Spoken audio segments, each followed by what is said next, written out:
Hi friends, welcome to my channel Laddu art Bujji. నా ఛానల్ని subscribe చేయండి, షేర్ చేయండి, సపోర్ట్ చేయండి. నేను ఇప్పుడు ఒక స్క్రిప్ట్ పెడుతున్నాను. ఆ స్క్రిప్ట్లో ఇలాంటి వాళ్ళు కూడా ఉంటారా అనుకుంటారేమో. నిజంగా ఉంటారండి. తల్లిదండ్రులు కానీ అన్నదమ్ములు కానీ పుట్టింటి వాళ్ళ గురించి పట్టించుకోరు. పట్టింటి వాళ్ళ గురించే పోకలాడతారు. వాళ్ళ గురించి అమ్మా, ఈ బాక్స్ ఎక్కడ కొన్నావమ్మా? భలే బాగుందమ్మా. దీనికోసం నేను ఎంత వెతికానో దొరకనే లేదు. నాకిది కావాలమ్మా. తీసుకో అమ్మా.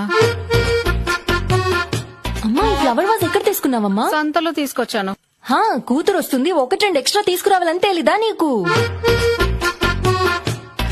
నాన్న, మీ అల్లుడు గారు ఎప్పుడు మీ గురించి అడుగుతూనే ఉంటారు నాన్న. ఎందుకమ్మా? వరకట్నం మొత్తం ఇచ్చేసాం కదా. పో నాన్న, ఎప్పుడు చూడు. ఇంత పెద్దిల్లు ఎందుకు నాన్న మీకు?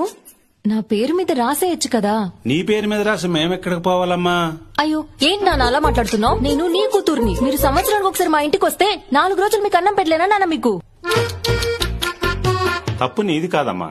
నిన్ను కన్నాం చూడు, అది మా తప్పు. నాన్న, చెప్పడం మర్చిపోయాను. నీ మనవడెప్పుడు తాత తాత అని ఎప్పుడు నీ గురించే కలవరిస్తూ ఉంటాడు నాన్న. బంగారమమ్మా నా మనవడు.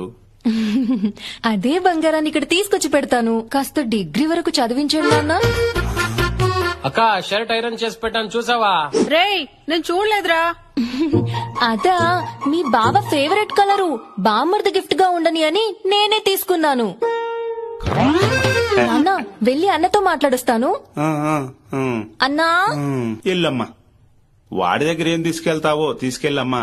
అన్నా. ఓ, ఎప్పుడొచ్చావమ్మా? ఈ రోజే వచ్చాను. ఇంకా బాగున్నారా? ఏం బాగుంటాడో ఏమో పాపం. ఆయన దగ్గర చేతికి పెట్టుకోవడానికి ఒక వాచ్ కూడా లేదు. అమ్మా అమ్మా అమ్మా అమ్మా, నాన్న, మీ ఇద్దరిని వదిలి వెళ్ళడానికి నాకు మనసు రావడం లేదు. వచ్చే వారం తొందరగా వచ్చేస్తాను. కొత్త చెప్పులు ఇప్పుడు కొన్నావమ్మా? ఇవి నావి కావే, పక్కింటి ఆవిడవి. అవునా? సరే అమ్మా. నాన్న, ఆటో ఛార్జీలకు ఒక 1000 రూపాయలు ఫోన్ పే చేయి నాన్న. అది కూడా చేయమంటావా? బాయ్ నాన్న. బాయ్ అమ్మా.